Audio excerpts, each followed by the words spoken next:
The Poison Centre has also reported a reduction in the number of the calls of concern to them. Question number 10, Eugenie Sage. Thank you, Mr Speaker. My question is to the Minister for the Environment and asks, will her proposed changes to the National Policy Statement for Freshwater Management ensure our rivers and lakes are safe for swimming? Honourable Amy Adams. The amendments to the NPS and the creation of the National Objectives Framework will help to improve water quality across New Zealand, particularly through the national bottom lines and a new collaborative option for water management.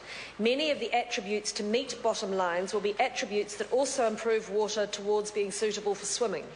Where a community determines that particular rivers or lakes are valued as swimming spots, the National Objectives Framework provides a robust, scientifically backed set of attributes to help communities plan to meet that objective. These are bottom lines, they are not targets, and they do not limit the ability for communities to set an objective of swimmable water for any water body in their catchment.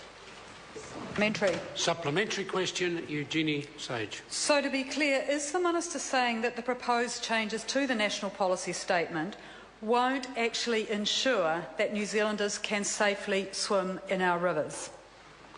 Speaker.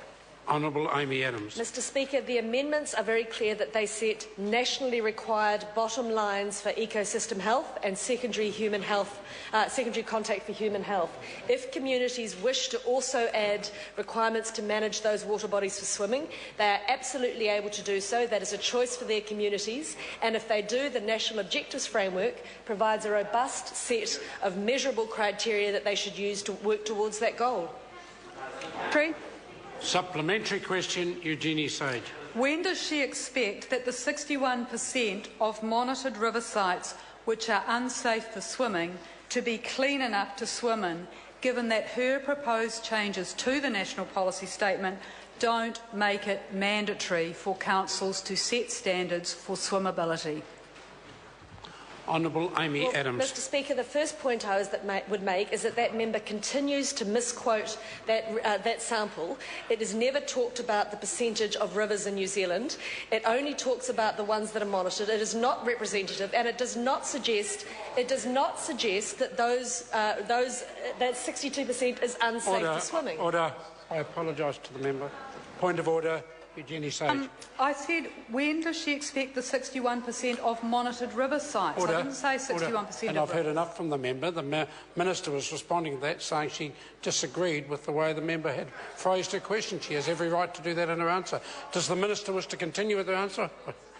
Honourable Amy Adams. Mr Speaker, what I would say is that the improvements we are making will ensure a significant improvement in the quality of water bodies across New Zealand that will lead to cleaner waterways, and I think it's somewhat rich for a government that did nothing and allowed the situation we now have to be developed to sit there and criticise the fact that we are doing something when they were happy to oversee a system and a government that did absolutely nothing. I would have thought they would welcome it.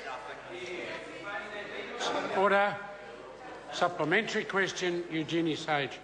Did she decide to have a national bottom line for boating and wading, but not for swimming, because she considered it would be too costly for industries like dairying to reduce their contaminant leaching so that we could have rivers that are suitable for swimming? Honourable Amy Adams.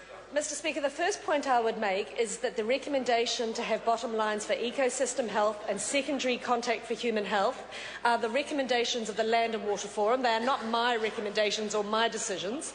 The second point I would make is that they are backed up by a very robust compilation of science to support them.